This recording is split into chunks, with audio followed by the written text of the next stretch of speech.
Joe Hopkins here, and that's kind of a statement. You need to learn blues guitar. Why do you need to learn it? Why does everybody need to learn blues guitar? Well, I'll tell you why, man.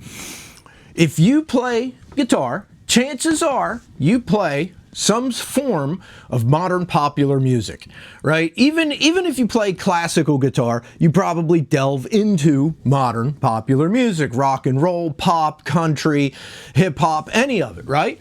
All of it is to some degree or another based on the blues. Now, I know some people might argue that, but those are people that don't know their music history very well, or that don't know music very well.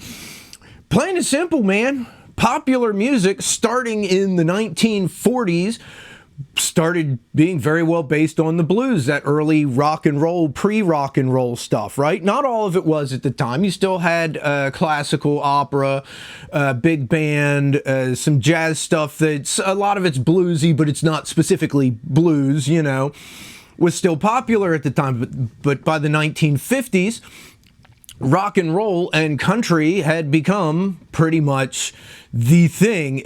You listen to country, there's a lot of different scales in there, but that blues scale, that pentatonic blues scale, fits in most cases. You can play it and it fits. But as rock and roll became more and more popular, country became more and more rock and roll. This isn't the folky bluegrass stuff of yore anymore. Even when people throw a banjo in there, it's quite well based on rock and roll. Rock and roll became the main music form for a very long time, to the point where, you know, even things like, that are not in the rock and roll genre, like funk and soul, are pretty much along the same format. Rock and roll took up the blues format and ran with it. That's what rock and roll is. It's the blues. They took what Muddy Waters and Howlin' Wolf, you know, guys like that were doing, and just stepped it up a notch or two. That's rock and roll. Now, there are a lot of folk musicians out there. They have done quite well over the years. Even that stuff is based very similarly on a lot of the blues stuff and a lot of the blues picking, and or even the country picking. You know, people base their stuff on a lot of that country and bluegrass picking, which the people they're learning from learned a lot of the folky stuff that was based on the blues. We've gotten to the point where now, in our modern day, just about everything is based at some degree or another in the blues, and that's, you know, I've seen people make fun of the pentatonic scale. Oh, you just play pentatonic stuff. Like that's a bad thing. Like I should learn all the scales. And I do know a lot of the scales, but I love pentatonic because this thing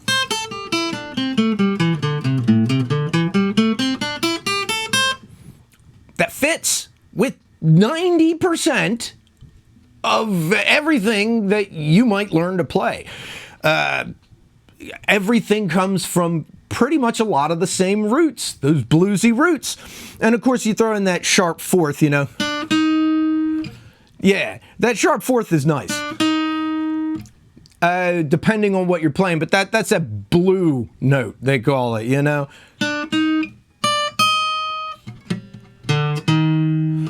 Yeah, so you could throw that in there. Now, there's nothing wrong with learning some of the other scales. I've found the natural minor scale works really well in a lot of blues songs, at least starting in parts of it.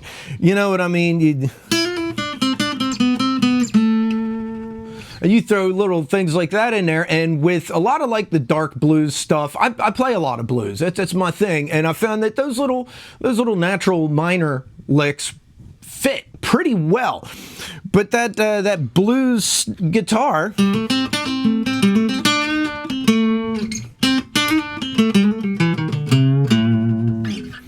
every guitarist knows their pentatonic licks, especially the rock and metal guys, because they fit, they work.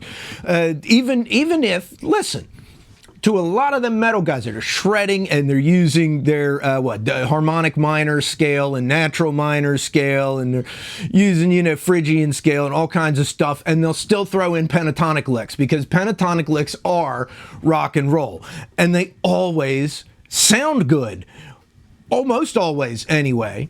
Enough that often enough that it's good to know them. It's good to learn your little blues licks.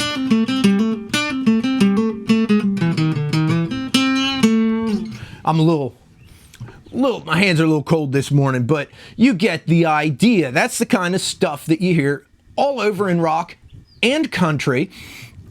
And if you're playing pop songs, it fits too. You want to throw a little guitar lick in the middle of a pop song, chances are, as long as you're in the right key, it'll fit. So that's something that all guitarists should practice.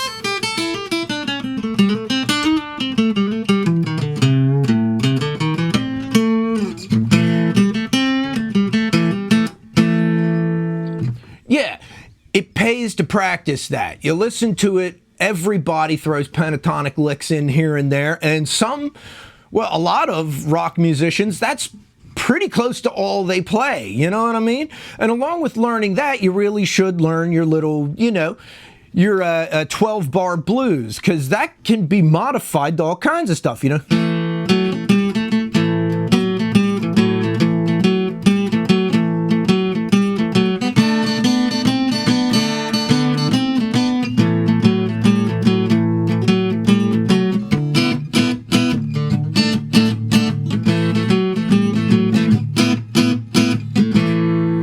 Yeah, your 1-4-5. That's your standard kind of thing. It's fun to play.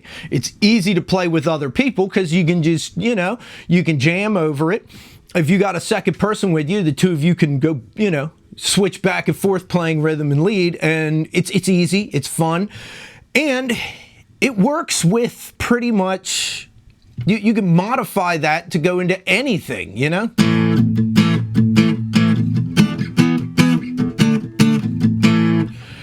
You change how you play the chords and it changes the sound of it. And if you really listen, they use it all over the place. Even the metal bands do a 12-bar blues. They just change the way they're playing the chords. Even in hip-hop, man, a lot of times you listen and the changes in hip-hop and the types of chord progressions they're using are very much based on a lot of rock and roll and soul and funk and stuff like that, which is based in the blues.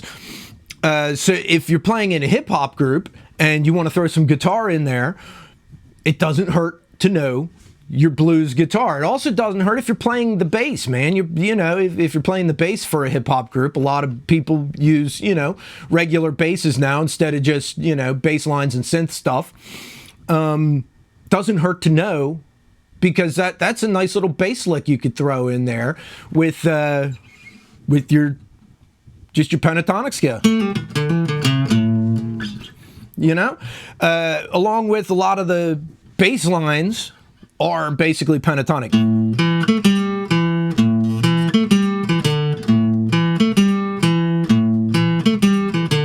Now that doesn't sound super hip-hop, that sounds super bluesy, but you play around with it and you can make it sound however the hell you want, especially with a good drummer and keyboard player behind you. You can make something, slow it down, change the order of the notes. You're still using your bluesy pentatonic scale, but you can make it work for just about anything. And everybody does. Everybody does it.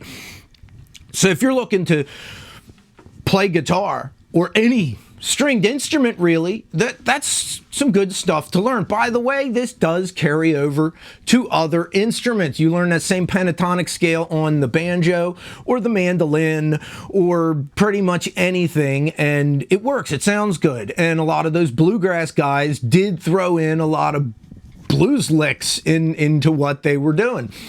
And it sounds good. It almost always sounds good. That's the wonder of that bluesy scale.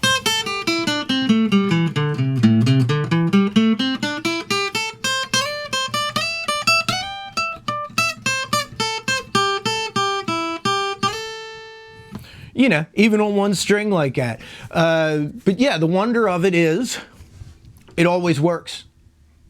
almost always. And I know because I've been doing this for a long time, and I'd say over 90% of the time, that works. You go in to just play a lick, and as long as you're in the right key, that blues stuff works. If you got a question mark, what do I play here? Grab your pentatonic. It'll probably work well enough that people will think you know what you're doing.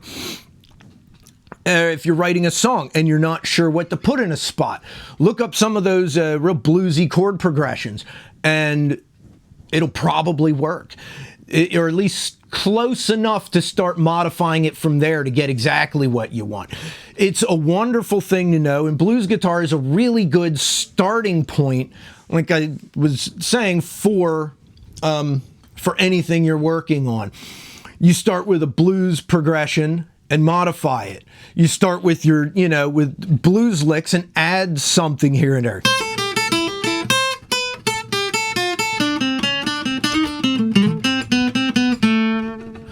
Just play around, add in some notes from the natural minor scale or the Phrygian or whatever it is. You're doing something darker, you can use that stuff. If you're doing something lighter, you can kind of throw in the major scale stuff. If you're doing something, that real rock and roll kind of shit, throw in a little bit of Mixolydian, but you base everything around that pentatonic and it will almost always work. It's a good starting point. You don't even have to stick with it if you don't want to, but it's a good place to start for the skeleton of what you're making, right?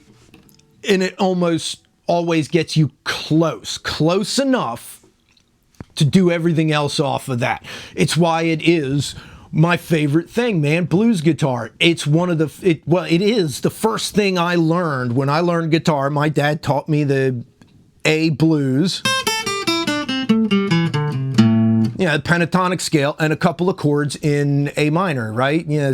C, A minor, G, D, couple of those. I think he showed me E minor, right? So 4 or 5 chords in A minor and an A minor blues thing, and I was on my way. Later, I took classical guitar and I learned a whole lot of other stuff. And, I'm not a great classical guitarist, but it's good to know, right?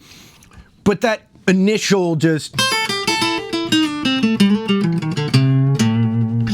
that initial stuff I learned has stood the test of time and has enabled me to be able to jump in with anybody playing almost anything and sound pretty good. So yeah, learn blues guitar because it'll help you understand and be able to perform just about everything that's played now, or in the very least help you jump in and sound somewhat decent. Or even if you're just playing on your own, you get it worked up. Everybody's impressed by some good blues licks. You know what I mean? It always works. People recognize it. It sounds rock and roll, because it is. It's all rock and roll is. It's the blues turned up. Now, yeah. And by the way, talking about music and music I play, at the end of the video here, there's some playlists and there's streaming links down below. Check them out and you'll see some of my music, including a playlist that says Talking Dogs. That's my new album, and I guess I'll put either songs or music videos, whatever, this stuff, man. Check out my music. I think you all will like it. It's all really just the blues turned up. And see you in the next video. Love y'all. Peace out, baby. Bye-bye.